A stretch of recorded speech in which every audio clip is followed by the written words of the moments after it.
Salut Decide, je suis Bérangère McNeese et je suis la réalisatrice des Filles du Ciel. Comment est née l'idée de cette histoire de sororité entre ces jeunes femmes?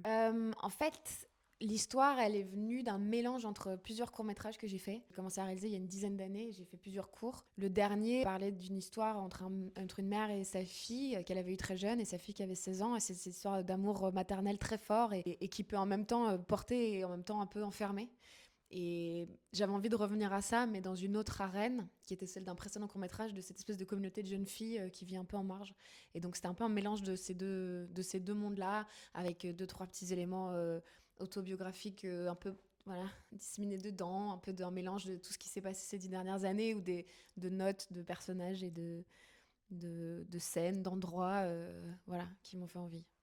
Était-ce important pour vous de mettre au cœur de votre premier film des femmes? C'est pas important pour moi de faire un film sur les femmes, c'est juste ça. C'est arrivé parce que je crois que c'est ce qui me touche en fait. Enfin, je veux dire, il n'y a pas de moteur politique, c'est si ce n'est que juste, je pense que c'est des récits qui sont importants parce qu'ils manquent, même s'ils manquent moins, et c'est merveilleux, il y en a de plus en plus. Je trouve ça toujours intéressant qu'un film qui parle de personnages féminins soit forcément une volonté politique, alors que on se questionne jamais de l'inverse, quoi. Je veux dire, c'est juste que moi je raconte des personnages qui me touchent, et il s'avère que des jeunes femmes adolescentes ou un peu post-adolescentes, jeunes adultes, c'est quelque chose que j'ai traversé et qui, je me souviens, qui m'a vachement marqué cette période-là. Et donc forcément, ça laisse des marques et c'est ça qui revient dans l'écriture, je pense. Le fait d'être actrice a-t-il nourri vos envies de mise en scène? Ouais, à fond, je dirais que le fait d'être comédienne, ça change quand même, ça oriente toute la mise en scène pour moi. Je crois que comme spectatrice, les films qui me touchent le plus sont ceux qui suivent des personnages et qui permettent de plonger dans des personnages, et donc forcément avec des interprètes qu'on suit. Enfin, moi, c'est ça qui me bouleverse le plus, je crois, dans le cinéma. Et donc, quand j'écris et quand je découpe et que je mets en scène, le jeu reste un peu au centre de tout. Et surtout avec des jeunes comédiennes. Parce que j'ai pas envie de fabrication, j'ai envie qu'on ait l'impression de vivre avec elles ce qu'elles traversent et de créer un maximum de. Je sais pas, j'ai envie qu'on les aime, quoi, qu'on les trouve touchantes, même quand elles font n'importe quoi, et qu'on continue de les trouver attachantes, qu'on leur pardonne aussi. Et donc ça, dans la mise en scène, ça veut dire que c'est des longues prises où on refait plusieurs fois la scène dans la prise. On coupe pas. Moi, j'interviens avec des répliques. Je propose des choses, je leur demande de répéter. Je fais intervenir d'autres comédiennes en off pour créer l'accident. Mais l'accident joyeux, c'est-à-dire que tout ça, évidemment, se fait dans une grande confiance. Enfin, c'était vraiment l'idée de créer un endroit où tout le monde se sente en confiance de proposer des choses. Voilà. Euh, donc ouais, mais je dirais que c'est deux caméras la plupart du temps. Enfin, je dirais que l'essentiel de la mise en scène, c'est surtout de mettre le jeu au centre et d'essayer de capter des moments qui nous donnent l'impression que c'est la vraie vie, quoi. C'était interminable cette réponse. Comment s'est déroulé le procédé d'écriture? C'est un film que j'ai commencé à écrire il y a 4 5 ans. 5 ans. Et c'était assez solitaire. Je l'ai écrit toute seule, ce film-là. Et je pense que ça s'est fait comme je suis comédienne, je pars tourner puis je reviens. Enfin, moi, j'ai pas du tout un truc qui est complètement tous les matins entre telle et telle heure j'écris. Ça peut être très intensif pendant quelques semaines. Et puis s'arrêter complètement parce que je pars sur un autre projet. J'ai l'impression que c'est bien parce que la matière prend l'air en fait. Et quand je relis, il y a des évidences qui m'apparaissent alors que c'était pas le cas avant. Donc ça s'est fait un peu en chapitre comme ça.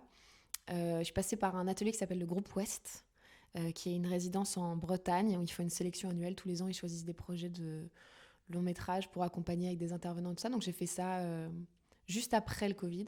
Et sinon, ouais, le processus d'écriture, moi, c'est ça, c'est beaucoup de petites notes. Une fois que j'ai construit un peu l'arène et la trame globalement, pour les idées de scène, c'est beaucoup des choses de la vie, des gens que j'entends je sais pas, dans un fast-food ou genre, je sais pas, dans le métro.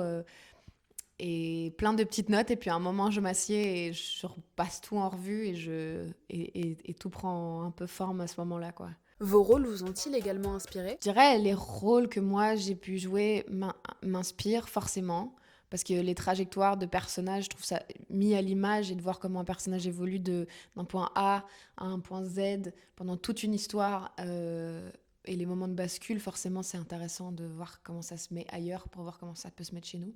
Mais je dirais que ce qui m'a le plus inspiré, c'est de travailler avec d'autres metteurs en scène et de voir de voir leur façon de mettre en image, de voir leur façon d'appréhender le jeu d'acteur, de diriger les acteurs. Et aussi juste voir la gestion d'un plateau aussi. Là, je faisais un tournage en Angleterre avec un réalisateur anglais d'une série, donc à assez long terme, une série d'époque, donc pas un gros bateau, quoi. Et l'espèce de sérénité avec laquelle il avance sur ce plateau, c'était hyper inspirant.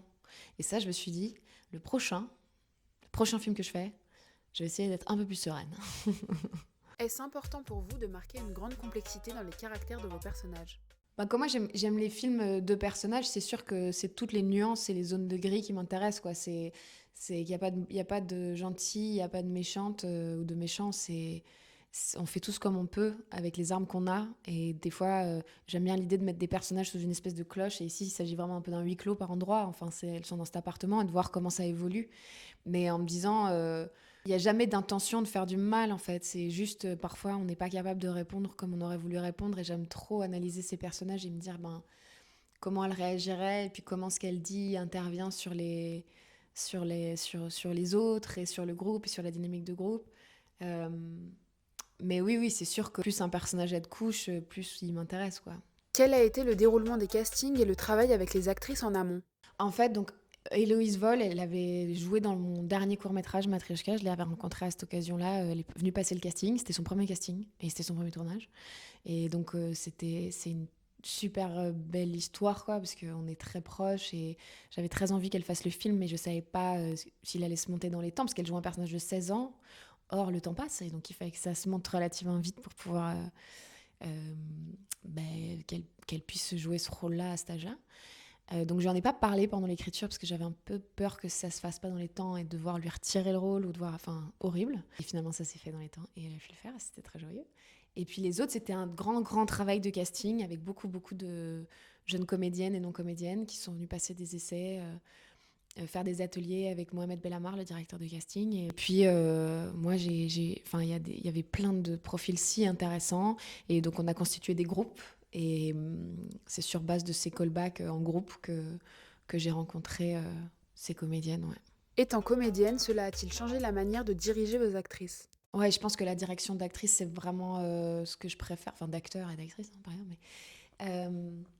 Et oui, je pense que le fait d'être comédienne, et surtout d'avoir été comédienne à leur âge aussi, moi j'ai commencé vraiment enfant, quoi. Et donc les questionnements, les insécurités, la peur de mal faire, tout ça je connais très bien.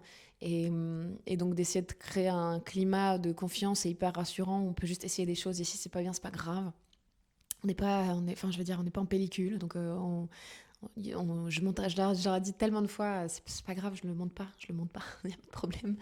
Et donc qu'elles se sentent en sécurité pour essayer des choses parce que c'est là aussi qu'arrivent les accidents merveilleux, quoi. Donc je pense que le fait d'être comédienne fait que je crois aussi qu'elles m'ont peut-être fait confiance parce qu'elles savent que je sais ce que c'est aussi. Et donc on parle le même langage, quoi. Que souhaitez-vous montrer à travers ce film? Ah, c'est une bonne question. Moi, ce que je veux montrer, c'est la force de prendre soin les uns des autres. Que ces filles-là, l'amour qu'elles ont, je veux dire, c'est comme des jeunes femmes qui n'ont pas fini de se construire et donc il y a forcément encore des choses à apprendre sur...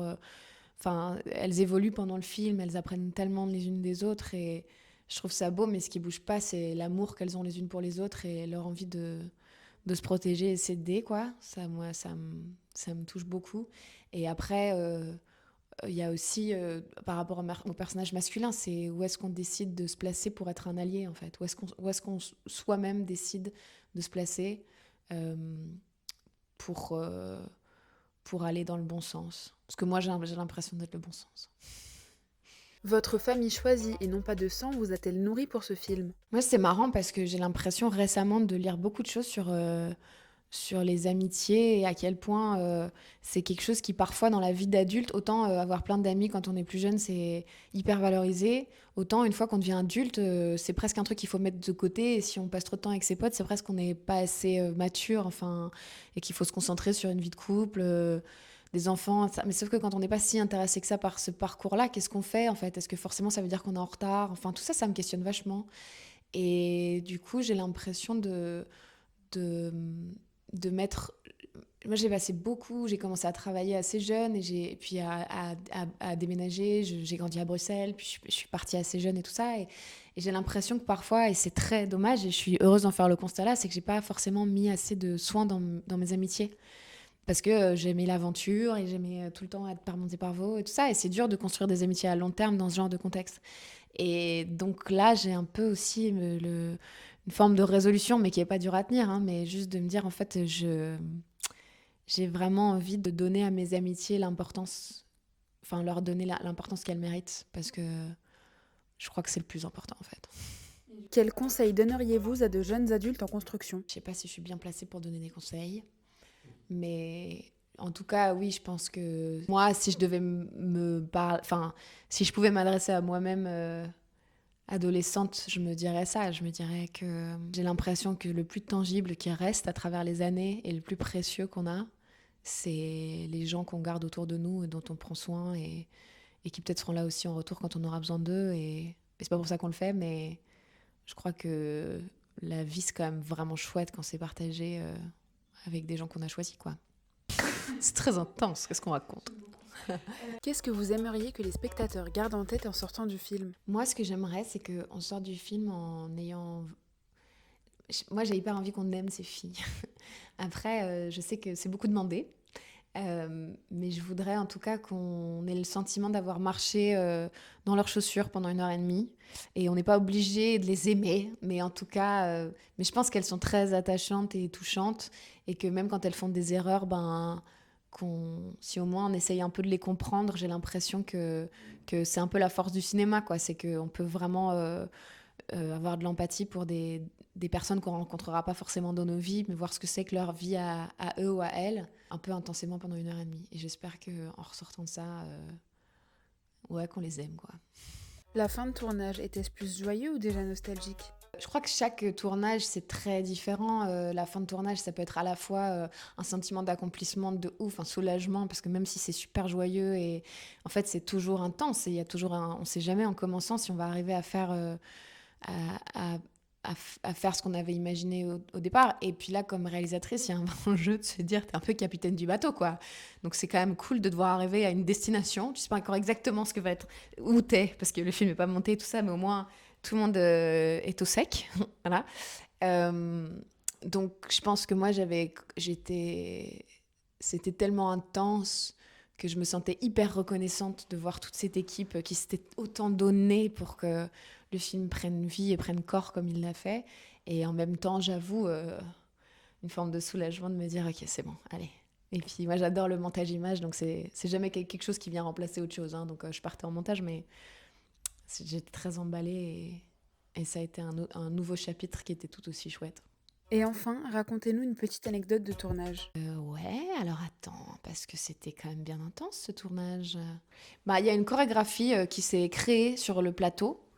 Parce qu'il y a une petite chanson qui, quand je voulais tourner et que les choses parfois prennent un peu de temps sur les plateaux de tournage, parfois ça prend un peu de temps de mettre les choses en place ou de faire arriver les gens qui doivent être sur le plateau. Et donc il y avait une chanson qui s'intitule I Want to Shoot. Je veux tourner. I want to shoot as soon as possible. Il faut la chanter avec l'accent français, c'est très important. Et c'est devenu vraiment la chanson un peu du tournage, quoi. Et donc j'ai surpris les filles. Vraiment, il y avait toute une choré autour de la chanson I want to shoot as soon as possible. Et j'ai retrouvé récemment une vidéo du dernier plan. Et c'est Héloïse et Chirel qui dansent sur I want to shoot as soon as possible. Mais peut-être elles vous la feront, la chanson, si vous voulez. Franchement, on peut leur demander, hein. I want to shoot. I want to shoot as soon as possible. I want to shoot. I want to shoot. Okay. I